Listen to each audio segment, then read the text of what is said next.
जे काही काम 10 वर्षामध्ये मोदीजींच्या नेतृत्वाखाली भारत सरकारने केलं, महाराष्ट्रामध्ये पण जे काम सुरू आहे त्या सर्वांचा परिणाम जनतेमध्ये दिसून येतो आहे।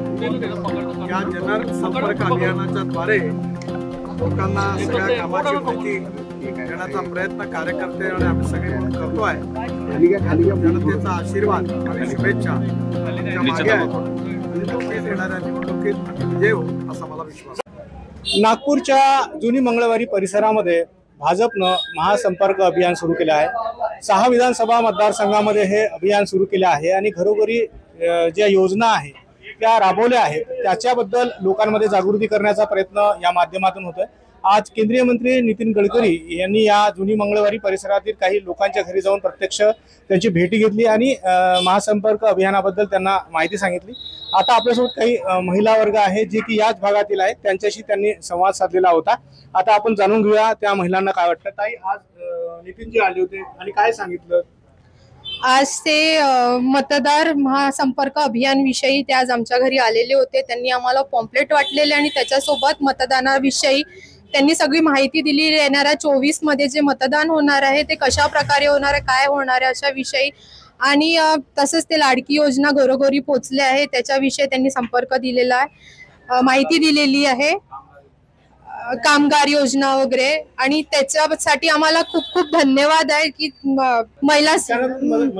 महिलांना मदत होते, त्याच्यासाठी आम्हाला खूप आनंद आहे आणि अभिमान आहे की आमचा असा कोणी कार्यकर्ता आहे, म्हणजे कार्य व्यक्ती आहे जो आमच्या घरी आलेला आणि त्यांनी आम्हाला या सगळ्या गोष्टी विषयी माहिती दिलेली। आम्हाला खूप अभिमान आहे त्याचा। आता आपल्यासोबत अजून एक मावशी आहेत, त्यांच्याशी जाणून घ्या। काय वाटलं नितीनजी आले आणि त्यांनी काय सांगितलं? मला खूप छान वाटलं, आनंद झाला। माझ्या घरी नितीनजी आले आणि सगळ्यांना भेट दिली, सगळ्या मुलांना बाळांना खूप आनंद झाला आणि मला तर फार आनंद झाला। दादा, तू पहिलं नाव सांग काय? माझं नाव अनिकेत पतंगे आहे। आज गडकरी साहेबांनी स्वइच्छाने मनोज जे चापले आमचे लोकप्रिय नगरसेवक आहे प्रभाग 22 यांच्या घरी आज सदिच्छा त्यांनी भेट घेतली।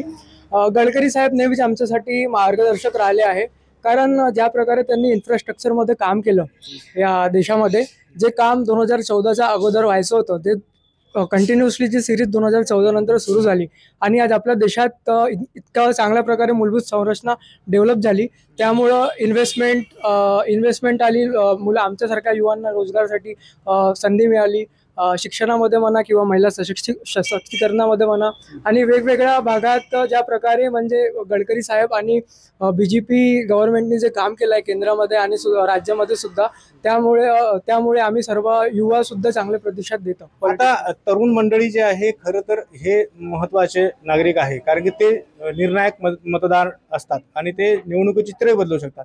तुमच्या मनातल्या ज्या भावना आहेत त्यांच्यापर्यंत तुम्ही पोहोचवल्या आणि तुम्हाला काय वाटतं येत्या विधानसभेच्या अनुषंगाने तुमच्या मनातल्या काय प्रश्न आहे की जे सोडवले गेले पाहिजे? मला वाटते की ज्या प्रकारे युवांसाठी स्किलवर सगळ्यात जास्त कौशल्यावर भर दिला पाहिजे गव्हर्नमेंटनी, आणि गव्हर्नमेंट त्या प्रकारच्या वेगवेगळ्या योजना सुद्धा राबवत आहे। पण आपल्याला असं वाटतं की खूप सारे युथ आहे ते गव्हर्नमेंट योजनांना दुर्लक्ष करतात। मला वाटतं की युथ जे यंग आहे सगळ्यांनी ह्या योजना जाणून घ्यायला पाहिजे, माहिती योग्य प्रकारे कलेक्ट करायला पाहिजे आणि एक्झिक्युटिव्ह मध्ये शासनाने सगळ्यात जास्त काम करायला पाहिजे। जोपर्यंत योजना एक्झिक्यूट होणार नाही तोपर्यंत जे आपल्या महाराष्ट्रात युवा आहे ते कौशल त्यांना प्राप्त होणार नाही, आणि कौशल प्राप्त होणार नाही तर रोजगार मिळणार नाही, आणि रोजगार मिळणार नाही तर आपला जो व्हिजन आहे 2047 पर्यंत डेव्हलप कंट्रीसाठी, तर मला वाटते की ते आपण थोडंसं मागे राहू, तर त्यासाठी आपल्याला कार्य करायला पाहिजे। निश्चितच तरुणांच्या मनातल्या भावना या तरुणांनी व्यक्त केलेल्या आहे आणि त्याचं एकूणच म्हणणं आहे की ज्या योजना आहेत त्या योग्य पद्धतीने कार्यान्वित करणं अपेक्षित आहे, आणि विशेषतः तरुणांसाठी जे कार्यकौशल्य आहे, कौशल्यपूर्ण जे अभियान आहे ते राबवलं गेलं पाहिजे, कारण की त्या माध्यमातून त्यांना रोजगार मिळेल, आणि रोजगार मिळाला तर 2047 मध्ये जे महाराष्ट्र असेल, देश असेल, हा आणखी प्रगती करेल, महासत्ताकडे आगेकूच करेल। कपिल शामकुवर, आपलं महानगर, नागपूर।